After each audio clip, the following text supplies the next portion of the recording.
to invite Ed Burnett, who represents Development Partners. He's the Deputy High Commissioner, United Kingdom. You're welcome.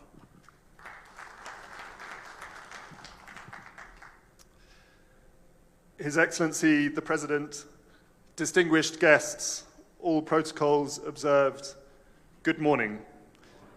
It's a great honor and pleasure to address this gathering today on behalf of the United Kingdom. And congratulations to all on the upcoming launch of Kenya's Open Government Partnership 5th National Action Plan, and on Kenya's co-chairship of the partnership this year. The UK was a founder member of the Open Government Partnership, as we have heard, established in 2011. Open governments are vital to any democracy and ensure citizens are best served by those they elect. The presence of Your Excellency the President, senior members of the Government of Kenya, and the number of partners in this room is testament to the importance and convening power of this partnership. And I can assure you all that the Open Government Partnership has had a really positive impact on the UK government and how it delivers for the people of the UK. To give one example, as a result of the partnership, all new central UK government contracts and tenders worth over £10,000 are placed on a single website, enabling the public to hold government to account for our spending and performance. In Kenya, the UK is delighted to have supported the development of the 5th National Action Plan and today's launch event. It has been fantastic to work with the government and Uzalendo and many others in this room on this important endeavour. As we have heard, much has been achieved already through the previous 4 national action plans, such as the development of Kenya's Beneficial Ownership Register, a vital tool to tackle corruption and illicit finance. And I'm pleased to see further milestones on beneficial ownership in this 5th National Action Plan. It's now time to focus on implementation of those 9 commitments made. And the UK is supporting key milestones on beneficial ownership, open contracting, and public participation. Improving transparency and accountability is a continual process for all countries. Kenya has the advantage of an already vibrant civil society and a flourishing tech sector to support its journey by improving and innovating service delivery, taking on board feedback, and telling a positive and meaningful story of progress. The recent demands by Kenya's young people highlight the importance of trust between government and those they serve. The United Kingdom's relationship with Kenya is one of close friends, based on shared history, shared interests, and a determination to tackle shared challenges. We recognize the shared challenge of making progress on improved transparency and accountability in government, and we look forward to continuing to work with Kenya to implement the National Action Plan. We're going far together. Asante sana, and congratulations.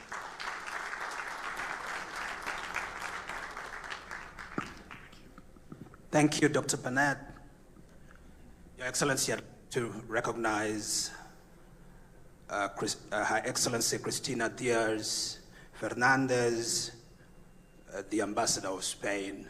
Spain is taking over the global leadership of the OGP platform, and so we wanted to especially recognize them on this occasion. It's my pleasure now to invite the Right Honorable Speaker of the Senate, Amason Kingi. Welcome. Thank you, Piers. Your Excellency, Dr. William Samoei Ruto, the President of the Republic of Kenya, distinguished participants, ladies and gentlemen, good morning. There's no doubt that the launch of the 5th National Action Plan for the period 2027 marks a commencement of yet another remarkable journey for the transforming service delivery in our country for the benefit of the people of Kenya. This plan represents a crucial step in our country's commitment to transparency, accountability, and citizen engagement. It focuses on key areas such as climate action, digital government, anti-corruption, and civic space, with the aim of fostering a more inclusive, responsive, and resilient government aligned with the Kenya Kwanza Manifesto. It is prudent for us to recall that the predecessor, that is the fourth National Action Plan, sought to institutionalize issues relating to welfare and rights of women, peace and security, through policy and ministries, counties, departments, and government agencies. Under the fourth plan, we boldly confronted climate change impact, violent extremism, gender-based violence, forced migration and human trafficking, and humanitarian disasters with remarkable outcomes. The success in the implementation of the OGP commitment in NAP4 and the continuing interventions provide us with the copybook springboard for implementation of NAP4. Without doubt, therefore, the new plan will enable us to build on the gains and momentum generated through the implementation of the previous national action plans. Your Excellency, allow me to briefly touch on the OGP commitment number 6 and 7, which has just been shown to us, that actually touch on the institution that I do represent, that is the Senate. Under OGP commitment number 6 and 7, namely public participation, legislative and physical openness, the plan outlines the major objectives as being to enhance transparency, inclusion, and accountability in the legislative and budget processes, ensuring open and trusting relations between concerned stakeholders. Your Excellency, this commitment is anchored on Article 118 of the Constitution, which declares the Parliament shall facilitate public participation and involvement in the legislative and other businesses in Parliament, in the legislative, through its committees and at plenary level. Similarly, Your Excellency, Article 174 of the Constitution, especially on devolution, it advocates for open, democratic, and accountability exercise of power and give the power of self-governance to the people and enhances the participation in the exercise of powers of the state and in making decisions that affect them. Now, to give life to these edicts of the Constitution, Parliament has enacted laws and approved policies and guidelines that have elevated the role of the citizen in decision-making and opened government processes and decisions to intense scrutiny. As the chaperone of devolution and Article 96 of the Constitution, the Senate has relentlessly mainstreamed transparency, inclusivity, and accountability in the legislative oversight and budget processes.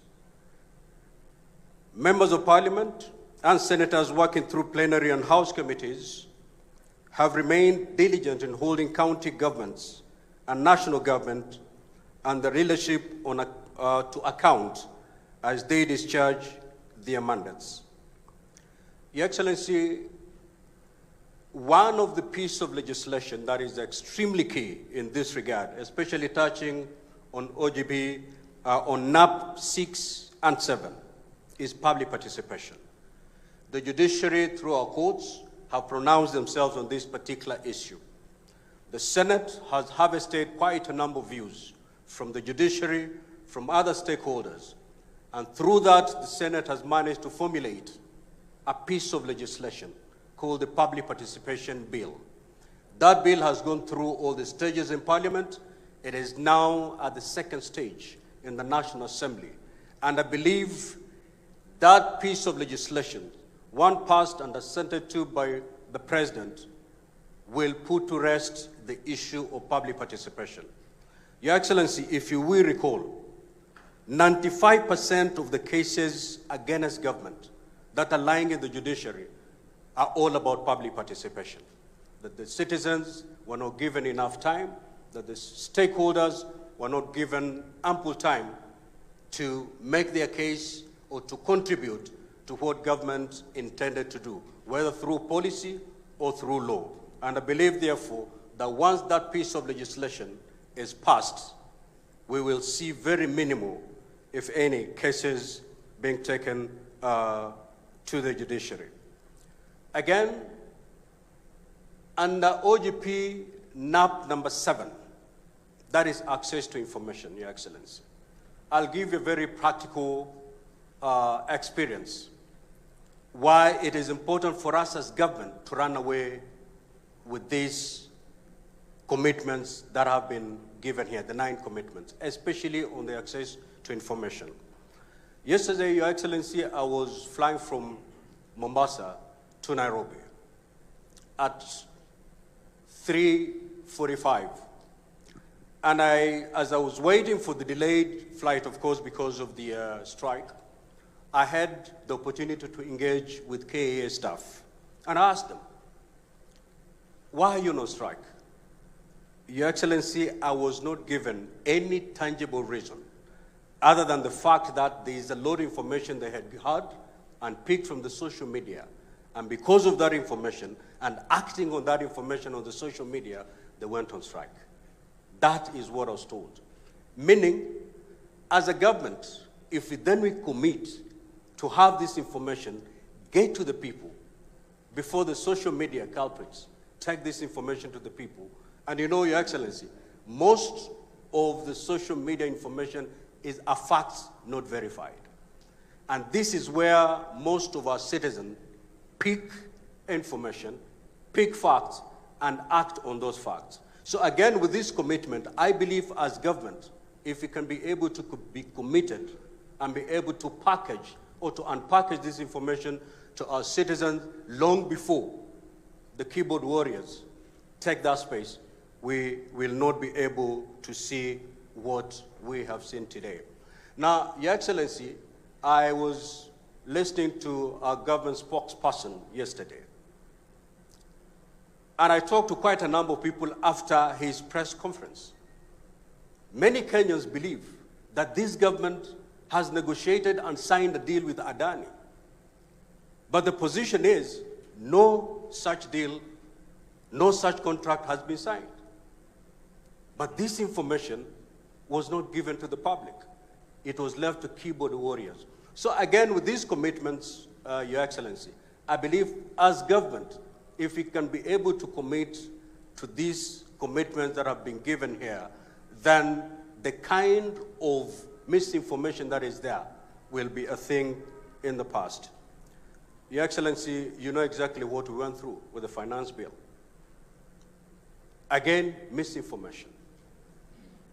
The finance bill was the best piece of a bill. It was a document that was going to take this country far. But because of misinformation, because citizens maybe were not engaged enough, we had to shelf an otherwise good document. So again, Your Excellency, with these action plans, with these commitments, especially commitment number 6 and 7, if we can be able to run away with it as government, we will see very minimal of the kind of upheavals that we've witnessed as a country for the few days. Allow me, in conclusion, Your Excellency, as I conclude, allow me to commend the drafters of NAP 5 for retaining climate action as a priority number 1 in the new implementation phase. Your Excellency, you are the teacher in this field. You are the ambassador, the African ambassador in this particular field. There can never be a better opportunity to put this commitment as number one than now. And therefore, the implementation, the phenomenal climate change impacts remain of great concern and deserving of our full attention, given the devastation they continue to wreak on our society. As global temperatures soar, drought become prolonged, and frequent flooding more intense in scope. Your Excellency, I sat listening to you during the climate summit, the African Climate Summit, and there's no better person who can put this case in a more compelling manner than you, Your Excellency. And therefore, I believe that having this as commitment number one gives you that relevance as you engage Africa to make sure that Africa takes this particular commitment with the seriousness it deserves. Your Excellency, let me leave it there. And therefore, with these few remarks, Your Excellency, ladies and gentlemen, I want to thank you most sincerely for giving the Senate to share some thoughts with you in this journey. And I want to believe that if all of us present here commit to the implementation of these 9 commitments, next year, or the second phase, as we sit here to review the implementation of the 9 commitments that have been given today, if all of us purpose to walk the journey, then we'll make not just Kenya a better place, but this continent and the world at large. I thank you.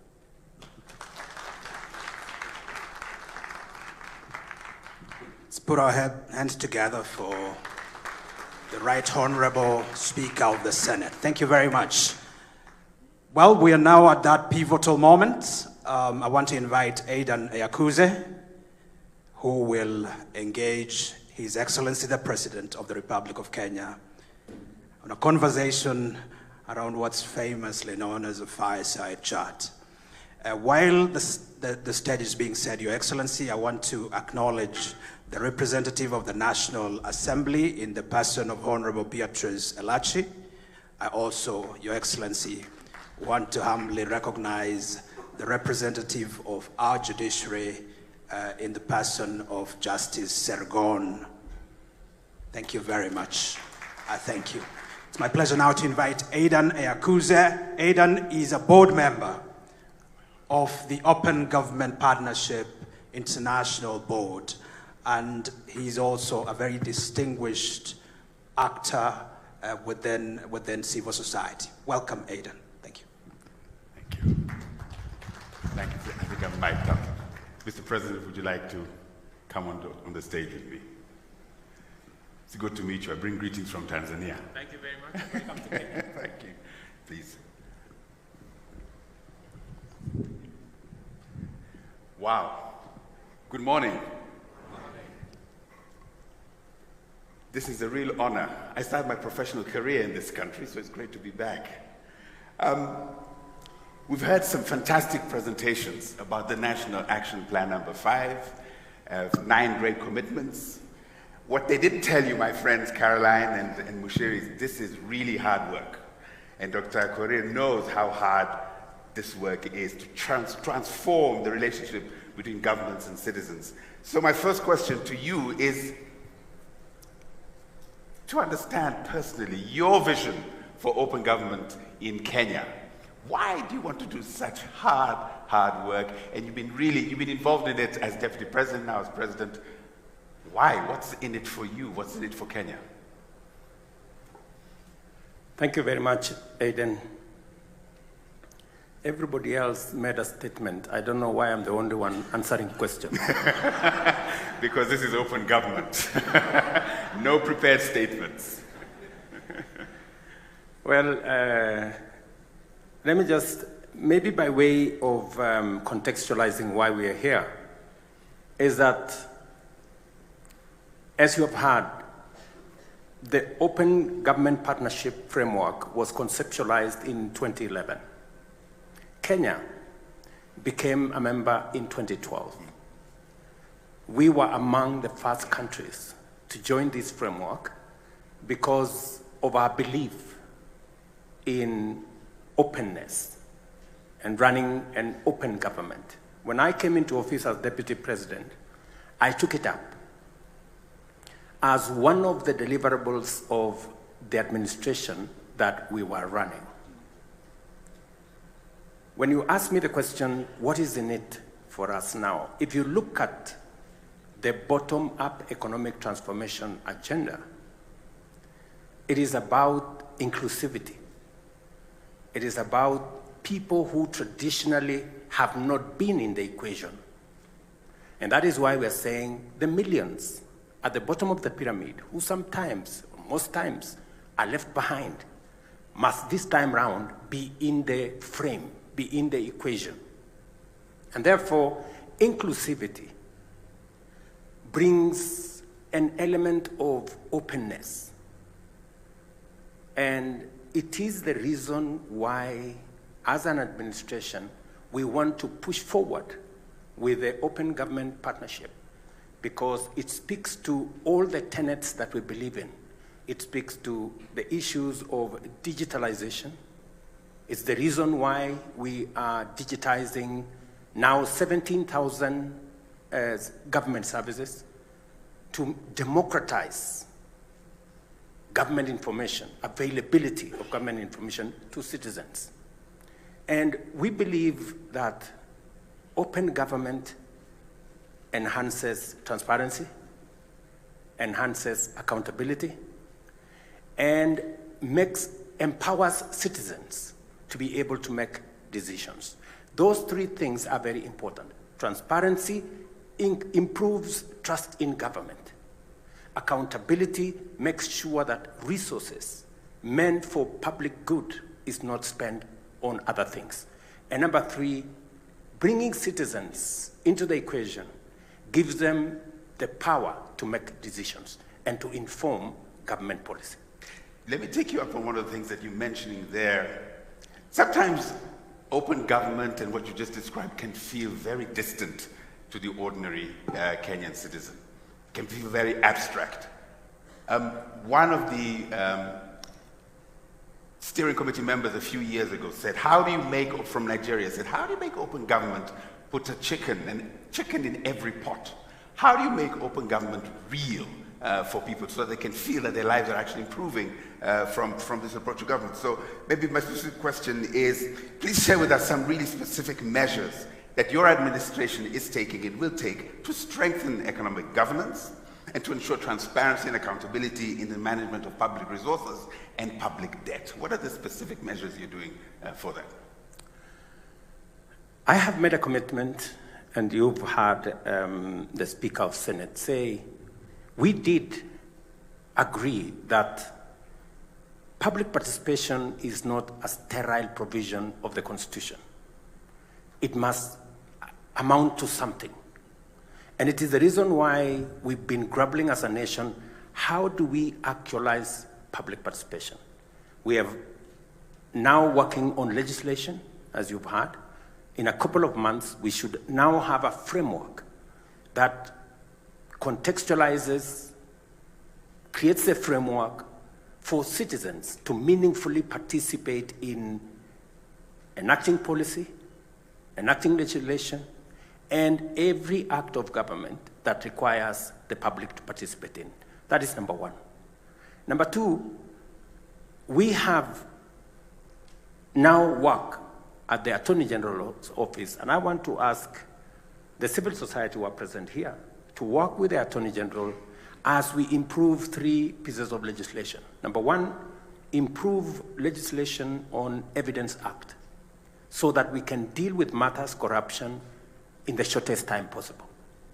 Improve legislation on e-procurement and make government procurement open, including making sure that it is in the public domain which contracts have been awarded, for how much money, to which companies. And so that the public can judge for themselves whether they are getting value for money or they are being taken for a ride. I have made that commitment. The work is in the Attorney General's office. I welcome Uzalendo. I welcome all the other civil society groups to participate in bringing this legislation to the fore. And I'm very happy with this framework because the civil society that is present here would have chosen to come here with vuvuzela and placards. But they have chosen... Sometimes they might still have to do that. But they've come here to say, okay, what are the challenges that we have? How do we meaningfully contribute, institutionalize the solutions rather than ponder on the problems, on the challenges? How do we institutionalize solutions? How do we bring legislation? How do we create institutions? How do we put a policy framework in place? And you have said yourself, it's easy to pontificate about the challenges we have. Yeah. It is difficult to frame the solutions. I am very happy with open government partnership. It gives us an opportunity with the judiciary, with the legislature, with the executive, with civil society, with the private sector to figure out how we solve problems together. And this is why I believe in this framework. Some of your, okay, I won't mention names, might think you're a heretic to be so welcoming of civil society and private sector in government and in governance. Let's shift a little bit. 4 of the 9 commitments have a tech element to them. So let's talk about, and Kenya really is a leader in the region, maybe in the continent, on matters technological. So, but tech also has, as was mentioned here, some real challenges, and misinformation was mentioned by the Speaker of the Senate. It also creates great opportunities to create wealth. So how is your administration harnessing these tech-driven opportunities? And how do you plan to balance those opportunities and grabbing them with mitigating the risks that come with technology, as was outlined? I agree with you 100%. Technology all the way to artificial intelligence gives us great opportunities, but also has a good measure of challenges. And I will give you 2 examples how we are taking advantage of technology. Number 1, we rolled out the Hustler Fund. 12 billion shillings in it already. 22 million Kenyans are beneficiaries. Today we have 2 million Kenyans every day borrowing from the Hustler Fund. It is delivered on a technology platform.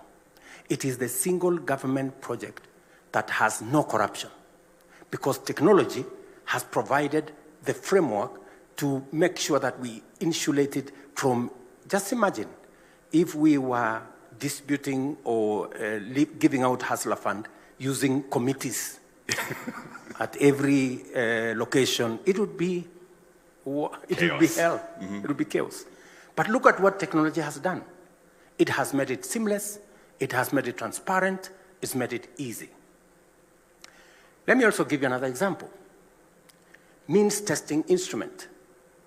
Again, when we are giving out our university funding model, means testing instrument that is run on technology is giving us the leverage to be able to know which student can benefit from what. Let me also tell you one more thing, that in our plan to deal with the challenges that face us, the demographic dividend that we have, one of the items that we are working on is how we are going to use technology to create digital jobs. As I speak to you, we have close to 120,000 young people in our TVETs and in other institutions that today monetize their digital expertise. So we are leveraging on technology to create jobs tomorrow. I will be signing an agreement with President Scholz in Germany, again, to leverage on technology to access opportunities for Kenyans to work in Germany physically or to work in Germany through a digital platform. So we are leveraging on the digital space to create jobs, to deliver government services, as I said, with the Hustler Fund, to make sure that it helps us, assists us sort out challenges that we have. But also, there are challenges. Yeah. The finance bill became a victim of fake news, disinformation, misinformation, and unfortunately, that's what it is. And as has been said here correctly, while building the ecosystem to leverage on technology and the digital space for advancement, there will be challenges. It is the reason why we are discussing now with Parliament on how to enact regulations on AI, regulations around the digital space to make sure that the negative, misinformation, disinformation, fake news does not rob us of the opportunity to use technology to drive our development. Because I am a great believer that technology gives us the largest opportunity for us to catch up with the rest of the world. It is the reason why I appointed a technology envoy, Mr. Thigo, who is not, unfortunately, is not here because of travel problems. He was coming from somewhere, he got stuck because of the situation we have. But it is the reason I also want us not to miss the opportunity. In fact, misinformation, disinformation, fake news should not rob us of the opportunity to take advantage of the opportunity technology and artificial intelligence gives us. We do not want another opportunity to be left behind. It is an opportunity for us to develop talent around technology and AI. It is an opportunity for us to develop expertise. And it is an opportunity for us not to be left behind, again, as we have done in the past, that this time round, we want to be up to speed with the rest of the world in making sure that technology, AI become part of the ecosystem, and we all benefit from it and avoid another digital or AI divide. Thank you. I'm sure civil society will also say, when regulating misinformation, disinformation, please don't squeeze the space for self-expression. I'll come to the last question. You, the government of Kenya, is the current co-chair of the Open Government Partnership. And there are 14 other African countries. We are told Zambia is thinking about coming in to the 15. So I have a personal self-interest type of question here. How would you address your fellow presidents, heads of state on the continent? What would you tell them about OGP in a way that would persuade them to join or to at least think about really embedding its principles in how they're relating with their governments and with the citizens? What would you tell them to persuade them to embrace this principle, this approach? You see, the future, whether we like it or not, is going to be informed by technology. Technology democratizes information. Citizens today, anywhere, in any country, have the benefit of a lot of information.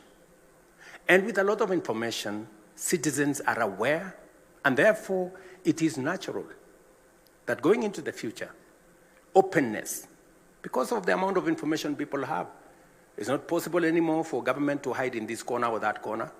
And therefore, the natural thing to do is to make sure that we run an open system so that we avoid the fake news, we avoid the disinformation, we avoid the misinformation. And therefore, it is only natural that we contextualize this and we take it into the future. I am a great champion, for example, of transparency and justice around climate financing. It is one of the things that I have been pushing, because transparency does not just exist in what maybe governments are doing. It's also what big corporate institutions, multilateral development banks, you know, many other institutions should be doing. It is the reason why I have really pushed for a just international financial system. Let me ask you, Aiden, why would one country pay 10% interest rate and another country pay 1% interest rate in the same ecosystem? Where is the fairness? Where is the justice? And those paying the most have contributed the least to the existential threat that we face as humanity of climate change. When I finish with you here, I will be going to Korogosho because of matters climate action. And I am very happy that among the first commitments in the National Action Plan is climate action. I will be going to Korogosho because... Korogosho is a neighborhood here in Nairobi. Okay, I will be going to... Okay. It's a neighborhood in Nairobi. Mm-hmm. I will be going to Korogosho, which is a neighborhood in Nairobi, because we lost 42 people to the floods. We got 22,000 households displaced in that vicinity. And almost 160,000 people were displaced because we are going to begin the process of rehabilitating. We're going to be bringing on board 20,000 young people to participate in climate action, to participate in the restoration of the Nairobi River ecosystem, so that we can not only have proper sanitation, we can deal with pollution, we can deal with solid waste, we can green the place, and we can build social housing on that space. Because these are victims of climate change.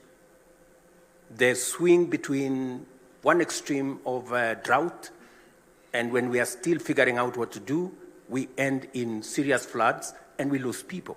So I'm very happy with the context that this has been put in the National Action Plan, that we are focusing on climate change, and we will be persuading other heads of state that climate change is an existential threat to all of us.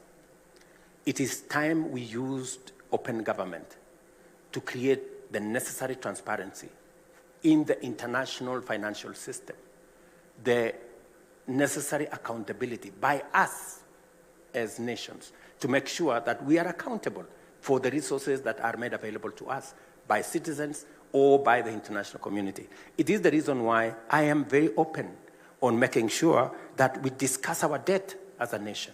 I do not want it to be shrouded in mystery, because it is not mystery, because Kenyans will pay. And it's good that we know, should we be contracting more debt, and for what purpose? So it is a space that I am so open, and sometimes I get myself into trouble by being too open, because people say, okay, we want the president to come and explain to us this. I go explain. Then the next group, we want the president to come and explain. So I keep explaining. And that is why I'm used to answering questions the way you have asked me. But finally, let me say this, to congratulate this great body of people, those from government, those from the private sector, civil society, and I want to encourage them that they continue to be part of us, of the solution to our nation. It is the best thing that we can do for Kenya, because this is our country. We are all stakeholders. Everybody's voice matters, and we must continuously engage to make sure that we benefit from as much information as we can, and make sure that we make the right decision based on evidence and based on the correct information. Thank you. Let me say, you have made open government partnership look really good. You've connected Korogosho with the international financial system. I don't think that's an easy thing to do. So thank you so much for being willing to listen to our questions from civil society. And I'd like to invite you to make perhaps your final remarks. Well, let me say this. I'm very happy that we made a contribution from an executive side. Parliament made their contribution, the judiciary made their contribution, civil society, to the National Action Plan on Open Government. Because it is our collective responsibility as Kenyans to make sure that Kenya succeeds. It is not the business of the president alone, it's the business of every Kenyan for us to succeed, because in that success is everybody's success. Let me also say the following, that as we do this, I want to assure all the stakeholders here that the government of Kenya that I run will continue to be open. I have absolutely no qualms in being held to account. I encourage civil society to continue telling us the things we are doing wrong so that we can correct. And to occasionally tell you the things you're doing right. Yes. I was waiting for that to come. and occasionally, you know, when we get things right, they also tell us, this you're getting right, do it better or do it more. So that way we can forge, you know, a collaboration that makes Kenya great for all of us. Let me conclude by saying, because there is a feasible, demonstrable, real trust gap between citizens and government across the globe. Yeah. You know, there is, you know, there is a trust deficit. There is a trust gap. I want to welcome you and the people here and representatives from our friends from the international community to a trust summit here in Nairobi, the first one in the first quarter of next year, so that we can evaluate what do we do to close the gap, the trust gap between government and citizens. Because unless we do that, it becomes difficult for government to implement its plan and for citizens also to hold government to account. Thank you. So put it in your calendars, Q1 next year, Trust Summit here in Nairobi. Mr. President, thank you so much for your time and good luck in Korogosho and in all your other duties. Thank you very much. Thank you, Asante. All right, thank you very much. Let's give them one more round of applause. Thank you very much, Your Excellency. Thank you very much for that. We may take our seats kindly. And at this point, Your Excellency, with your permission, I see that Senate is very well represented. If I may just ask all the senators who are present to just stand up so that we can just give them a round of applause and showing their support. Senators, if we can all just stand up. Thank you, thank you, thank you. You may take your seats. May I also recognize all ambassadors who are present. If they can also just stand up briefly, we just appreciate that they're here. Your Excellencies, thank you so much for that. We are coming to the tail end of this particular ceremony, and Your Excellency at this point would like to now invite you for the official launch of the 5th National Action Plan, NAP 5. So with your permission, if I may request that you join me here on stage, and to flank you as we do that, allow me to call on the PS Foreign Affairs, Speaker of the Senate, Spain Ambassador, Deputy Ambassador British to Britain, and Director Uzalendo, Ms. Carol, to just come and flank His Excellency as we now officially launch the 5th National Action Plan, also known as NAP 5. It'll be at the press of a button, and Your Excellency, with your permission, you'll allow me to count you down, and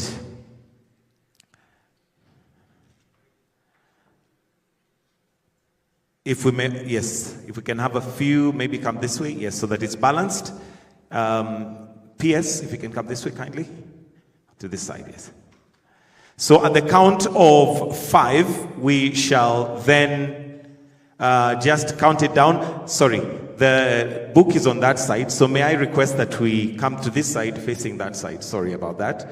The book is right there so that we see what we are launching. So in 5, 4, 3, 2, Your Excellency, you may press the buzzer. And that is the official launch of the 5th National Action Plan, NAP 5.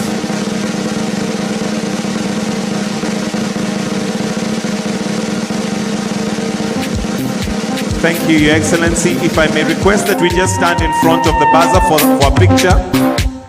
If we may just come in front of the buzzer for a picture so that we can have an official.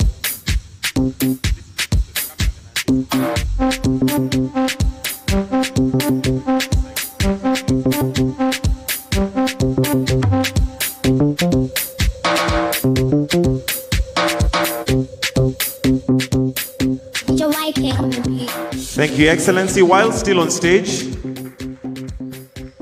Your Excellency, while still on stage, there is a presentation of an award, and His Excellency the President William Ruto is going to receive a prestigious Golden Plate Award from the Academy of Achievements that marks significant recognition in his exemplary leadership and contribution to governance and development in Kenya. If we may have the award to be brought, please, and it will be presented to him by the PS Foreign Affairs. Why don't we put our hands together as we have this award, the Academy renowned for bringing together global achievers from diverse fields such as science, technology, and the arts. The public service honors individuals who have demonstrated exceptional impact and vision. Congratulations, Your Excellency. And with that, we have now come to the end of this session. I'll request that we exit stage except His Excellency, where we are going to wind up with the national anthem. So I'll request that we all be upstanding. We're going to finish off with the national anthem.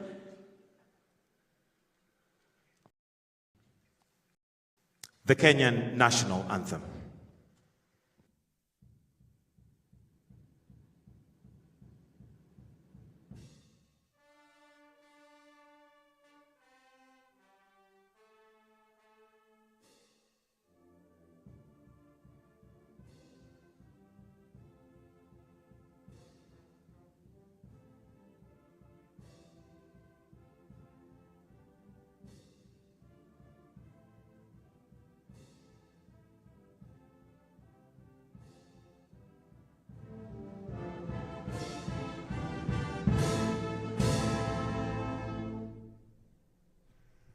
And that brings us to the end of this session.